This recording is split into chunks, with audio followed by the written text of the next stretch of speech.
حوالے سے جو اس وقت اقتصادی، معاشی اور سیاسی صورتحال ہے اس کے اوپر تفصیلی گفتگو کی ہے۔ حوالے سے جو اس وقت اقتصادی، معاشی اور سیاسی صورتحال ہے اس کے اوپر تفصیلی گفتگو کی ہے کہ کس طرح پاکستان میں آج غریب آدمی ایک وقت کی روٹی سے محروم ہے، اس کا بچہ دودھ کو ترس رہا ہے، بیمار بیٹی دوائی اور علاج سے محروم ہے، اور والدین اپنے بچوں کو ان کی تعلیم کی فیس ادا کرنے سے قاصر ہیں، یعنی زندگی ان کے اوپر تنگ ہے، اور دن رات ٹیکسوں کی بھرمار اور بجلی کے بل، گیس کے بل، جس کی پاکستان کی 74 سالہ تاریخ میں نظیر نہیں ملتی۔ اور یہ ہماری ایک کنسیڈرڈ رائے ہے، بلکہ قوم کی رائے ہے کہ اس سے زیادہ کرپٹ، انکمپٹنٹ، راشی اور ناعاقبت اندیش حکومت کا کبھی تصور نہیں کیا گیا تھا۔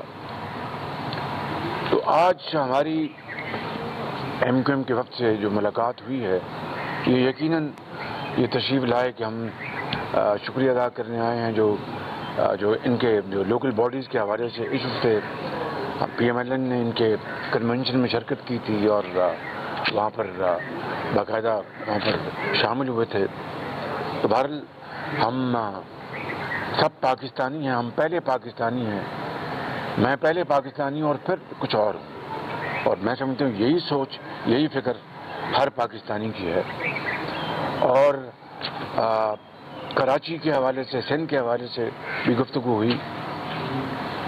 میں جب کراچی میں سیلابی جو بارشی جو ایک طوفان آیا تھا اور تباہی مچ گئی تھی، میں اس کو گیا تھا دورے پہ، تو اس کے بعد عمران خان نیازی کو ہوش آیا، وہ بھی پھر کراچی پہنچے اور 1100 ارب روپے کا پیکج کا اعلان کیا۔ خدا جانے اس پیکج کا کیا حشر ہوا، لیکن عمران خان نیازی کتنی بار اس بارشوں کے بعد کراچی گئے، جا کے صورتحال کا جائزہ لیا، سڑکوں کا، نالوں کا، پانی کا، ٹرانسپورٹ کا۔ میں نہیں سمجھتا کہ ان کو اس کی کوئی فکر تھی یا ان کے پاس وقت تھا۔ ان کو فکر اور وقت ایک ہی چیز کا ہے کہ میں کس طرح اپوزیشن کو دیوار کے ساتھ لگا دوں۔ الحمدللہ میں یہ بات بڑے انکساری سے، بڑے اعتماد کے ساتھ کہہ سکتا ہوں کہ میاں نواز شریف کی لیڈرشپ میں کراچی میں پانی کے لیے وہاں پر بے پناہ فنڈز مہیا کیے گئے، واٹر لائن کے لیے، K4 منصوبہ، اس کے لیے میاں نواز شریف کی حکومت نے اربوں روپے کنٹریبیوٹ کیے۔ کراچی کی جو گرین لائن ہے وہ اس کے لیے 25 ارب روپے اس کے لیے مہیا کیے گئے، اور اس طرح کئی اور کراچی کا امن جو واپس آیا وہ میاں نواز شریف کے دور میں آیا، جب انہوں نے ایک فیصلہ کیا کہ ہم نے یہ کسی طور پر بھی کراچی کے امن کو مزید خراب نہیں ہونے دینا، وہ دوبارہ امن لوٹ کے آیا۔ تو یہ بہت بڑی اچیومنٹ تھی۔ تو میں سمجھتا ہوں کہ یہ وہ معاملات ہیں جو آج ہم ڈسکس کیے، مگر اس کے ساتھ میں نے آج ایم کیو ایم کے وفد کو یہ گزارش کی ہے کہ آپ اس حکومت کے حلیف تو ضرور ہیں، کوئی اس میں حرج نہیں ہے۔ حلیف، آج کا حلیف کل کا مخالف ہوتا ہے، کل کا مخالف پرسوں کا حلیف ہوتا ہے، یہ سیاست کا حصہ ہے۔ لیکن جو ملک کی تباہی ہو چکی ہے عمران نیازی کے ہاتھوں اور اس کی حکومت کے ہاتھوں، اور یہ ایسی تباہی ہے کہ خوف آتا ہے کہ یہ اس کو کل اس خداداد ملک پاکستان کو کس طرح ہم ٹھیک کریں گے، سب مل کر بھی تمام اجتماعی قوتیں ہم صرف کر لیں اور اجتماعی اذہان سے ہم کام لیں، تو اس کے باوجود بھی ایک جان جوکوں کا کام ہے، چیلنج ہے۔ تو میں نے ان سے یہ گزارش کی ہے کہ آپ حلیف ضرور ہیں، مگر اس سے بڑھ کر، اس سے پہلے آپ پاکستانی ہیں، آپ کے بڑوں نے آپ پاکستان کے لیے خون دیا ہے، جس طرح پورے پاکستان میں لاکھوں لوگ شہید ہوئے، آپ کے بڑے قافلے لے کے آئے اور بڑی قربانیاں دی ہیں، اس میں کوئی دو رائے نہیں ہے. تو آپ کو آج پہلے پاکستانی بن کر سوچنا ہوگا اور اس کے بعد حلیف بن کر سوچنا ہوگا، وگرنہ میں سمجھتا ہوں کہ قوم آپ سے ہمیشہ اس کا سوال کرے گی. تو وقت زیادہ نہیں، آپ کو فیصلہ کرنا ہوگا. ان الفاظ کے ساتھ میں ایک مرتبہ پھر شکریہ ادا کرتا ہوں. عامر خان صاحب، آپ تشریف لائیں. بسم اللہ الرحمن الرحیم. میڈیا کے تمام دوستوں کو السلام علیکم. ہم کراچی سے یہاں آئے تھے پنجاب کے دورے پر.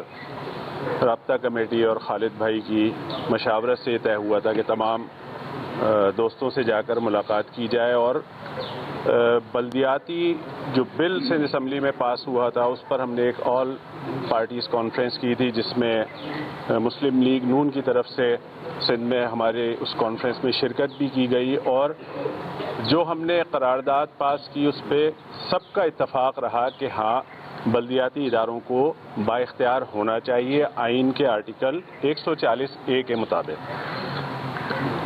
اسی سلسلے میں ہم سپریم کورٹ میں بھی گئے ہوئے تھے اور وہاں پر بھی 2017 میں ہم نے ایک پٹیشن لگائی تھی، جس کا فیصلہ بھی الحمدللہ بھی چند دن قبل آپ کے سامنے آیا ہے، اور کافی بہتر فیصلہ ہے کہ جس پر اگر اس کے فیصلے کی بالکل روشنی میں عمل کیا جائے تو بلدیاتی ادارے کافی با اختیار ہو سکتے ہیں. بلکہ اس فیصلے کی روشنی میں ہم تو پنجاب کے دوستوں سے بھی یہ کہیں گے، کے پی کے دوستوں سے بھی کہیں گے اور بلوچستان کے دوستوں سے بھی کہیں گے کہ اس سپریم کورٹ کے فیصلے کو لے کر آپ بھی عدالتوں میں چلے جائیں اور ان تینوں صوبوں میں بھی وہی فیصلہ اس کے اوپر عمل درآمد ہو اور اسی طرح بلدیاتی ادارے با اختیار ہوں. اور گاہے بگاہے ملاقاتیں رہتی ہیں تو شکریہ ادا کرنے کے لیے آئے تھے. اب ظاہر ہے کہ سیاسی صورتحال ہے تو اس میں سیاسی گفتگو بھی ہوتی ہے، اور جس طرح کی مشکلات وفاق سے پنجاب میں ہمارے دوستوں کو ہیں، ہمیں سندھ میں پیپلز پارٹی سے وہی مشکلات ہیں. ہم اسی ظلم اور ستم کا شکار ہیں، اور Sindh assembly C M house کے سامنے ایک پرامن مظاہرے پر جو کچھ بھی ہوا وہ بھی آپ سب نے دیکھا کہ کس طرح شیر خوار بچے ماؤں کی گود میں تھے اور ان کے اوپر جو ڈنڈے برسائے گئے، جو کہ ایک نامناسب عمل ہے. جمہوریت میں سب کو بولنے کا حق ہے اور احتجاج کرنے کا حق ہے، تو اگر طریقے سے ساری چیزوں کو ہینڈل کر لیا جائے، بات چیت کر کے مسائل کا حل نکال لیا جائے تو زیادہ بہتر ہوتا ہے. تو جو بھی مشکلات یہاں پر دوست جس کا شکار ہیں، ہم صوبے میں شکار ہیں، ہم نے وہ بھی ساری چیزیں ڈسکس کی ہیں. اور جو باتیں چونکہ ابھی کوئی چیز طے شدہ نہیں ہے، اپوزیشن کی طرف سے کوئی واضح چیز سامنے ابھی تک آئی نہیں ہے. ابھی میاں صاحب کی پی ڈی ایم اور دیگر دوستوں سے بھی میٹنگز ہونا باقی ہیں. تو جو بھی گفتگو کی ہے وہ ہم جا کر کراچی میں اپنی قیادت کو اور رابطہ کمیٹی کے سامنے رکھ دیں گے. پھر جو بھی اس میں بات چیت ہوگی اس سے پھر ہم مطلع بھی کریں گے. لیکن یہ ضرور ہم چاہیں گے اور یہاں اس بات پر اتفاق بھی ہے کہ فیوچر میں پاکستان کی بہتری کے لیے ہم سب کو مل کر کوشش کرنی چاہیے اور ہم سب مل کر فیصلے کریں گے. عامر بھائی آپ آئے ہیں یہاں پر. کراچی پاکستان میں بزنس ہب بھی ہے اور جس طرح معیشت سے پاکستان کی جس طرح ڈوب رہی ہے اس میں دیکھ رہے ہیں کہ کراچی کے خاص طور صنعت کار سب لوگ جو ہیں وہ سب سے زیادہ متاثر ہو رہے ہیں، پورا پاکستان ہی متاثر ہو رہا ہے. آپ اتحاد کے اندر ہیں، لوگ اب سوال کرتے ہیں کہ یہ کیسا اتحاد ہے کہ ہماری جو ہے ہمارے حقوق کی بات نہیں ہوتی، اپنے مفادات کی بات ہوتی. آپ اس کے اوپر کچھ غور کر رہے ہیں؟ جو انہوں نے اپنے معروضات رکھے ہیں آپ کے سامنے، سمجھتے ہیں کہ ان کی جو بات تھی شہباز صاحب کی وہ درست ہے اور اس وقت اتحادیوں کو سوچنا ہوگا؟ دیکھیں، اس بات میں کوئی دو رائے نہیں ہے کہ پاکستان کی معیشت جس طرف چلی گئی ہے اور جو مشکلات ایک عام آدمی کو پیش آ رہی ہیں، کراچی کی صورتحال اس سے بہت زیادہ خراب ہے. آپ لوگ جتنا شاید سمجھتے ہوں یا دیکھتے ہیں اس سے بہت زیادہ تباہ حالی ہے.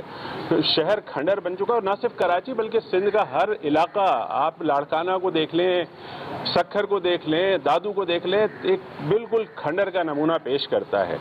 تو یہ جو مہنگائی کا طوفان آیا ہے، یقیناً اس پر ہمارا بھی کنسرن ہے، اور ہم اس میں چونکہ اتحادی ہیں وفاق کے، تو ہم نے وہاں پر بھی اپنی یہ بات رکھی ہے، اور اس پر ہم نے اپنی ناراضگی بھی رکھی ہے کہ اس کا ہمیں عوام کی طرف سے بہت مشکلات ہیں. ہمیں عوام کے اندر جاتے ہیں، عوام کے سوالوں کا جواب دینا ہوتا ہے.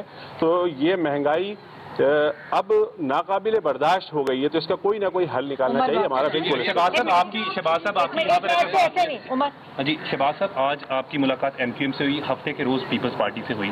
کیا مسلم لیگ کاف سے بھی کوئی ملاقات پلان ہے؟ اور دوسرا، حکومت کو کس طریقے سے گرانا ہے؟ پہلے عدم اعتماد لائیں گے یا لانگ مارچ کریں گے؟ دیکھیے، ہماری کل CEC کی میٹنگ ہو گئی، اس میں سارے آپشنس وہاں پر ڈسکس ہوئے، اور CEC نے میاں نواز شریف کو اختیار دیا کہ وہ اس بارے میں وہ جو فیصلے کریں گے وہ اس کو پوری ان کو سپورٹ ہوگی.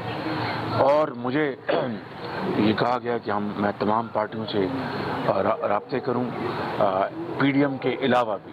تو PDM سے ہمارے رابطے ہو چکے ہیں، اور اگلے چند دنوں میں ہمارا اجلاس ہوگا جس میں ہم یہ فیصلے کریں گے. اور یہ ساری آپشنز جو آپ نے بتائیں، میں نے عامر خان صاحب، ان کے جو محترم ساتھی، ان سے بھی بات کی کہ یہ ووٹ آف نو کانفیڈنس ایک آئینی آپشن ہے، اس میں کوئی دو رائے نہیں ہے بالکل. اور یہ ملک جس حد تک پہنچ گیا ہے، عوام کی جو خواہشات ہیں کہ اب اس حکومت سے جلد ان کی جان چھڑائی جائے، پاکستان کی جان چھڑائی جائے، پاکستان کی جو معاشی تباہی ہے اس کے پیش نظر اب مزید وقت دینا میں سمجھتا ہوں ایک بہت بڑا ظلم اور زیادتی ہوگی. اس کے لیے ساری بات ہم نے ان سے کی ہے. تو یہ اپنے کراچی جا کے اپنی کمیٹی میں بات کریں گے اور یہ فیصلہ کریں گے. میاں صاحب، کیا آپ کے خیال میں سندھ حکومت کراچی کے لیے بہترین کام کر رہی ہے؟ دوسرا پوائنٹ یہ کہ میاں نواز شریف کے ڈاکٹر کا جو خط ہے وہ کیا آپ عدالت میں بطور ثبوت پیش کریں گے؟ خط دے دیا، عدالت میں پیش کر دیا، اور میں نے میرے سیکرٹری نے جو اٹارنی جنرل ہے ان کے سیکرٹری کو جواب دے دیا. یہ صحیح ہے کہ عامر بھائی کی گفتگو سے لگ رہا ہے کہ یہ کنونس ہو گئے کہ حکومت جو ہے وہ اس وقت صحیح پیج پہ نہیں چل رہی، اسی طرح عوام کی خدمت نہیں کر رہی. تو کیا آپ کو لگتا ہے کہ 23 مارچ کا لانگ مارچ کا اعلان آپ نے کیا ہوا، آپ کنونس کر لیں گے اور ایم کیو ایم بھی آپ کے ساتھ لانگ مارچ بھی ہوگی؟ دیکھیں، یہ پاکستانی ہے، میں اس میں کوئی دو رائے نہیں ہے کہ یہ پہلے پاکستانی ہیں، پھر یہ حلیف ہیں یا مخالف ہیں. اور میں ان سے بجا طور پر، اور پوری قوم ان سے بجا طور پر توقع کرتی ہے کہ یہ وہی فیصلہ کریں گے جو پاکستان کے 22 کروڑ عوام کے حق میں ہو.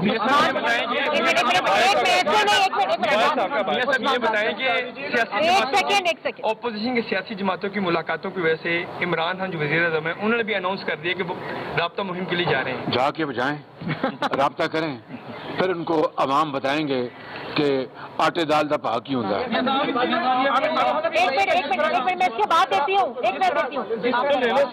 ملاقات ہوئی ہے، دوسری جانب حکومت نے جیسے ہی آپ متحرک ہوئے حکومت کے خلاف، حکومت بھی آپ کے خلاف متحرک ہوگی ہے، جو ہے وہ آپ کو طرف. تو یہ 3.5 سال میں حکومت اور کیا کام کر رہی ہے ماس وائز کے؟ الفت بات کر رہے ہیں جو آپ نے ابتدائی میں سارے مسائل گنوائے، غربت، مہنگائی، بے روزگاری، ساروں کی ذمہ داری عامر بھائی پہ آتی ہے کیونکہ ایم کیو ایم حکومت کو سارا دیکھ کری ہے. کیا آج ان کو کنوینس کر پائے کہ بس کریں، ہم ان کا ساتھ نہ دیں؟ دوسرا آصف زرداری صاحب سے کہیں گے کہ ان کو تنگ نہ کیا کریں. میرا خیال ہے کہ دل سے تو میں نے کان لگا کے سنا ہے، زبان سے یہ کراچی جا کے بتائیں گے.